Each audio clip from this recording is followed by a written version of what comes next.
एक दौर था जब हमारे हाथ में मोबाइल फोन, स्मार्टफोन नहीं थे। बड़े बड़े ऑफिस या फिर चंद लोगों के घरों में लैंडलाइन फोन हुआ करते थे। लेकिन समय बदला, टेक्नोलॉजी बदली और आज अमूमन हर दूसरे इंसान के हाथ में मोबाइल फोन है, एंड्रॉयड हो या आईफोन।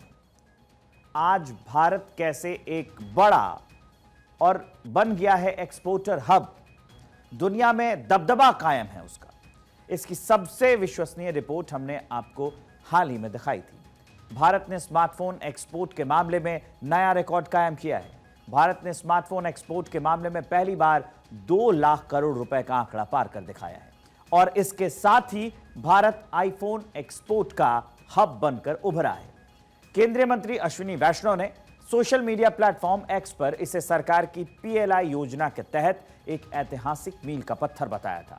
वैष्णव ने कहा था कि वित्त वर्ष 24-25 में भारत से मोबाइल फोन का एक्सपोर्ट 2 लाख करोड़ रुपए के पार पहुंच गया है। इस शानदार प्रदर्शन में आईफोन की शिपमेंट ने अकेले 1.5 लाख करोड़ रुपए का योगदान दिया। वहीं टेक दिग्गज एप्पल आईएनसी ने फाइनेंशियल ईयर 2024-25 में भारत में 22 अरब डॉलर यानी लगभग 1.83 लाख करोड़ रुपए के आईफोन असेंबल किए हैं। ये प्रोडक्शन पिछले साल की तुलना में लगभग 60% से अधिक है, जो चीन पर निर्भरता घटाकर भारत को प्रमुख उत्पादन केंद्र बनाने की दिशा में बड़ा कदम माना जा रहा है। भारत ने स्मार्टफोन एक्सपोर्ट में पिछले साल के मुकाबले 54% की बढ़ोतरी दर्ज की गई, जो पिछले साल की तुलना में काफी अधिक है। अमेरिका में ट्रंप प्रशासन की नई टैरिफ नीति के बाद भारत से आईफोन की शिपमेंट में तेजी आई है। हालांकि ट्रंप सरकार ने इलेक्ट्रॉनिक्स सामान को नई टैरिफ से छूट दे दिया है, जिससे भारत में बने आईफोन्स पर कोई अतिरिक्त शुल्क नहीं लगेगा। अब एप्पल भारत में अपने सभी आईफोन मॉडल, यहां तक कि प्रीमियम टाइटेनियम प्रो वर्जन भी बना रहा है।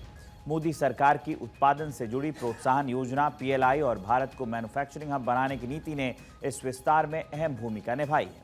खासकर भारत ने आईफोन एक्सपोर्ट के मामले में बड़ी छलांग लगाई है। एक्सपोर्ट का जो डेटा सामने आया है उसमें 1.5 लाख करोड़ रुपए सिर्फ आईफोन्स के हैं, यानी 2 लाख करोड़ रुपए के एक्सपोर्ट में सबसे ज्यादा शेयर आईफोन का है। वित्त वर्ष 2024 में यह आंकड़ा करीब 85,000 करोड़ रुपए का था। भारत ने 2025 के शुरुआती 3 महीने में ही 48,000 करोड़ रुपए आईफोन्स विदेश भेजे। भारत में एप्पल की स्मार्टफोन बाजार में हिस्सेदारी करीब 8% है और 2024 में कंपनी की कुल बिक्री करीब 8 अरब डॉलर तक पहुंच गई है। इसके साथ ही स्मार्टफोन के भारत में अब तक 400 से अधिक प्रोडक्शन यूनिट्स मौजूद हैं। इलेक्ट्रॉनिक्स अब भारत से निर्यात किए जाने वाले टॉप सामानों में से एक हैं। भारत से एक्सपोर्ट होने वाले आईफोन्स में सबसे बड़ी हिस्सेदारी 51% की फॉक्सकॉन की रही है। दूसरे नंबर पर टाटा इलेक्ट्रॉनिक्स, जबकि तीसरे नंबर पर पेगाट्रॉन है, जो कि टाटा इलेक्ट्रॉनिक्स की सहयोगी कंपनी है। यानी इंडिया से एक्सपोर्ट हब के तौर पर जिस तरह से लंबी छलांग लगाई है, वो मोदी सरकार की नीति का ही हिस्सा है।